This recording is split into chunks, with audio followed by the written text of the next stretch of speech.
ऐतिहासिक, शैक्षणिक, साहित्य व संस्कृतीची जोड म्हणजे स्मार्ट पुणेकर न्यूज. आजची पिढी ही नवीन राष्ट्रीय शैक्षणिक धोरणाची साक्षीदार असेल. आजचा काळ हा स्पर्धेचा आहे, परंतु ही स्पर्धा स्वतःशीच असली पाहिजे. आपण स्वतःची प्रगती करतो तेव्हा राष्ट्राची देखील प्रगती होते. समाजाला काय आवश्यक आहे याचा विचार करायला हवा आणि त्या दृष्टीने समाजात आपले योगदान द्यायला हवे, असे मत सावित्रीबाई फुले पुणे विद्यापीठाचे कुलगुरू डॉक्टर सुरेश गोसावी यांनी व्यक्त केले. जाधवर ग्रुप ऑफ इन्स्टिट्यूटच्या वतीने 7वा राज्यस्तरीय आदर्श शिक्षक पुरस्कार प्रदान सोहळा नरे येथील संस्थेच्या सभागृहात आयोजित करण्यात आला होता. यावेळी आमदार संग्राम थोपटे, संस्थेचे अध्यक्ष प्राचार्य डॉक्टर सुधाकर जाधवर, उपाध्यक्ष ॲडव्होकेट शार्दूल जाधवर, खजिनदार सुरेखा जाधवर यांच्यासह अनेक मान्यवर उपस्थित होते. तर खासदार हेमंत पाटील यांनी ध्वनिचित्रफितीच्या माध्यमातून संवाद साधला. आदर्श शिक्षक पुरस्कार वितरण सोहळ्याअंतर्गत आदर्श शिक्षण संस्था चालक म्हणून सूर्यदत्त ग्रुप ऑफ इन्स्टिट्यूटचे अध्यक्ष डॉक्टर संजय चोरडिया, आदर्श शिक्षक कुलगुरू म्हणून DY पाटील विद्यापीठाचे कुलगुरू डॉक्टर NJ पवार, आदर्श प्राचार्य म्हणून MS काकडे कॉलेज सोमेश्वर नगरचे प्राचार्य डॉक्टर देवीदास वायदंडे आणि BMCC कॉलेजचे प्राचार्य डॉक्टर प्रशांत साठे यांना आदर्श पुरस्काराने गौरवण्यात आले. पुणेरी पगडी, सन्मानपत्र, सन्मानचिन्ह असे पुरस्काराचे स्वरूप होते.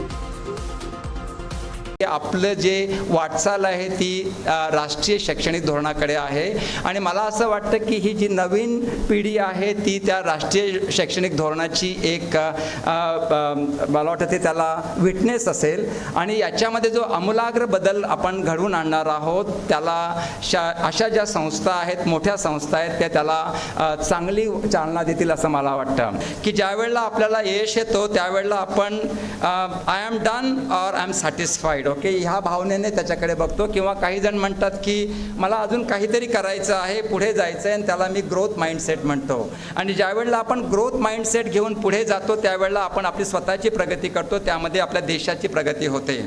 तर याच्यामध्ये आपण आपलं गोल, एम आणि ध्येय हे ठरवतो आणि ती संधी घेऊन आपण पुढे जात असतो आणि त्यासाठी तुम्हाला सेल्फ कंट्रोल करून डोक्यात आपलं यश न जाता पुढे कंटिन्यू करायचं असतं आणि त्यासाठी आपण नक्कीच प्रयत्नशील असतो.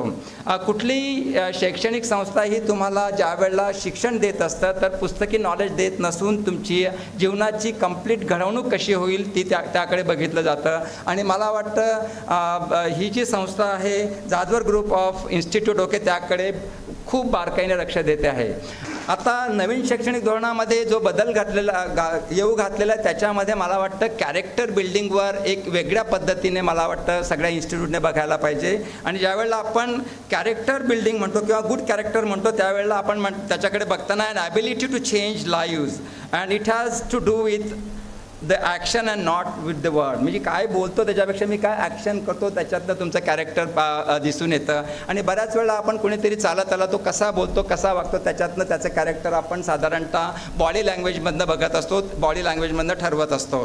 तर मला वाटतं ज्यावेळेला आपण कॅरेक्टर डेव्हलपमेंट म्हणतो त्यावेळेला त्याकडे आपण विचार, आचार आणि प्रचार, life philosophy which we follow, the action based on which the philosophy must we do and the good conduct that displayed the word through the action okay ह्या दृष्टीने मला वाटतं त्याकडे आपण बघायला पाहिजे. आणि आत्ताचं जे जग आहे ते कॉम्पिटिशनचं आहे आणि ही कॉम्पिटिशन आपण आपल्या स्वतःशीच करायची आहे and that's a healthy competition.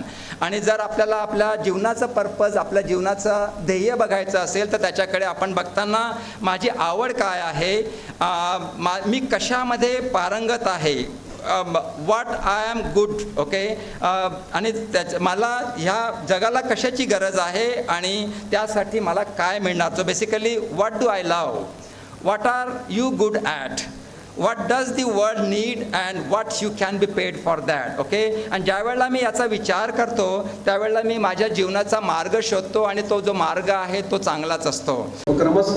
आणि आज ते बऱ्याचशा ठिकाणी मार्गदर्शक म्हणून देखील जातात, कारण मी 40-45 वर्षापूर्वीचं बोलतोय.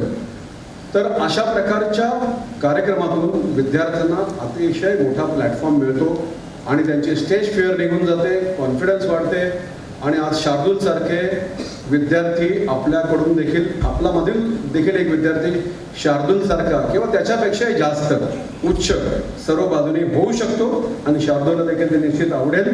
तर असा एक जो आपला जाधवर करंडक आहे त्याच्यामध्ये जो टॉपर येईल त्याच्यामध्ये तुम्ही 3 विभाग करू शकता, फर्स्ट सेकंड थर्ड और फर्स्ट सेकंड थर्ड फोर्थ. त्या 1 लाख रुपयामधून तुम्ही 4 जणांना द्या, एकाला द्या, तिघांना द्या, ही आपली इच्छा आहे. अशा 3 स्कॉलरशिप 3 धनादेश 1,01,000 रुपयाचे सूर्यदत्त एज्युकेशन फाउंडेशनतर्फे मी जाधवर फाउंडेशनला देऊ इच्छितो आणि ते आज शार्दूलच्या वाढदिवसाच्या दिवशी द्यावे. आणि मला तरी अकाउंट नंबर जर दिला जाताना तर आज मी त्यांना RTGS करून टाकेल. मी उशिरा आलो त्याबद्दल मी आपली सर्वांची मनापासून माफी मागतो.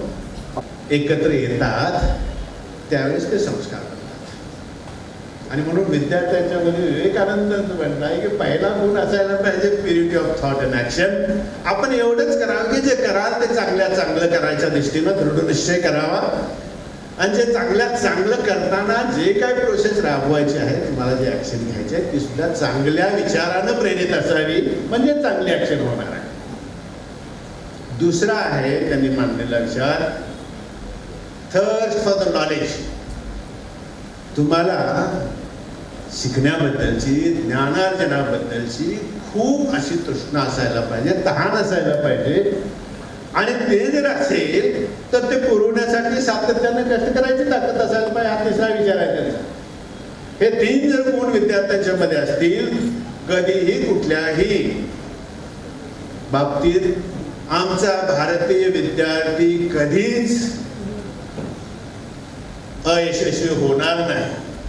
आणि म्हणून विवेकानंदांचे विचार हे आपल्याला प्रेरित करणारे विचार आहेत. ते शिक्षकांच्या दृष्टीने प्रेरित करणारे आहेत, विद्यार्थ्यांच्या दृष्टीने प्रेरित करणारे आहेत. अरिस्टॉटलने तेच म्हटलेलं आहे. शिक्षक झाला, विद्यार्थी झाला तर आपण संस्था चालवतात. मी विद्यापीठ काय चालवली, एक सार्वजनिक विद्यापीठ. उच्च तंत्र शिक्षण विभागानं मध्यंतरी PP असेल वेगवेगळ्या मॉडेल्स त्या ठिकाणी तयार केलेत, परंतु त्याचा प्रसार आणि प्रचार अद्यापपर्यंत फार ठिकाणी झालेला नाही. आता डीम्ड युनिव्हर्सिटीची संकल्पना आहे. त्यामध्ये प्रत्येक विद्यापीठ आपलं अभिमत विद्यापीठ करण्याच्या नादामध्ये मूडमध्ये आहे, परंतु ज्याचा दर्जा आणि शिक्षणाची चांगली क्वालिटी ज्याच्याकडे आहे अशीच अभिमत विद्यापीठं भविष्य काळामध्ये त्याचा ठसा या शैक्षणिक क्षेत्रात उमटवतील अशी परिस्थिती आहे. आणि म्हणून या ठिकाणी पवारसाहेब आलेत.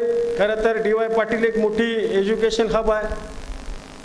या पुणे शहराला किंवा पुणे जिल्ह्याला म्हटलं तर एक मोठं एज्युकेशन हब म्हणून अलीकडच्या काळामध्ये पाहिलं जाते. मी मध्यंतरी लातूरला गेलो होतो, तिथं क्लासेसचं हब म्हणून त्या लातूरला मानलं जातं.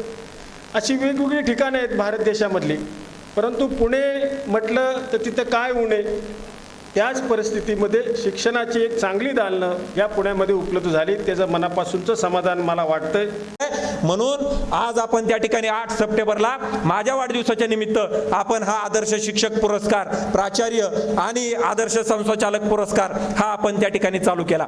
आणि म्हणून या 3ही गोष्टी करून भागणार नव्हतं. विद्यार्थ्यांची जी मानसिकता आहे ही मानसिकता अत्यंत चांगल्या पद्धतीनं बदलली पाहिजे. कारण हे जे युवक आहेत या युवकांच्या मनामध्ये त्या ठिकाणी राष्ट्रीय चरित्र निर्माण झालं पाहिजे. या युवकांच्या मनामध्ये त्या ठिकाणी देशाच्या विषयी अत्यंत चांगली भावना निर्माण झाली पाहिजे. म्हणून दादा मागच्या 6 वर्षापासून आपण त्या ठिकाणी कैलासवासी आमदार रमेश भाऊ वांजळे निबंध लेखन स्पर्धा, यात्ता 1ली पासून 12वी पर्यंत, कैलासवासी उद्धवराव तुळशीराम जाधव वक्तृत्व स्पर्धा यात्ता 1ली पासून 12वी पर्यंत, आणि सावित्रीबाई फुले पुणे विद्यापीठ पुणेच्या वतीनं आणि डॉक्टर सुधाकरराव जाधवर कला वाणिज्य विज्ञान महाविद्यालयाच्या वतीनं मागच्या 5 वर्षापासून त्या ठिकाणी 12वी पासून पुढचे अंडर ग्रॅज्युएट आणि पोस्ट ग्रॅज्युएटच्या सगळ्या फॅकल्टीजसाठी आपण त्या ठिकाणी जाधवर करंडक चालू केला की ज्या करंडकाच्या माध्यमातून भारूड असेल, भजन असेल, पोवाडा असेल, वक्तृत्व असेल, निबंध असेल, पथनाट्य असेल, वादविवाद असेल, या विद्यार्थ्यांना असे विषय आम्ही जाणीवपूर्वक त्या ठिकाणी दिले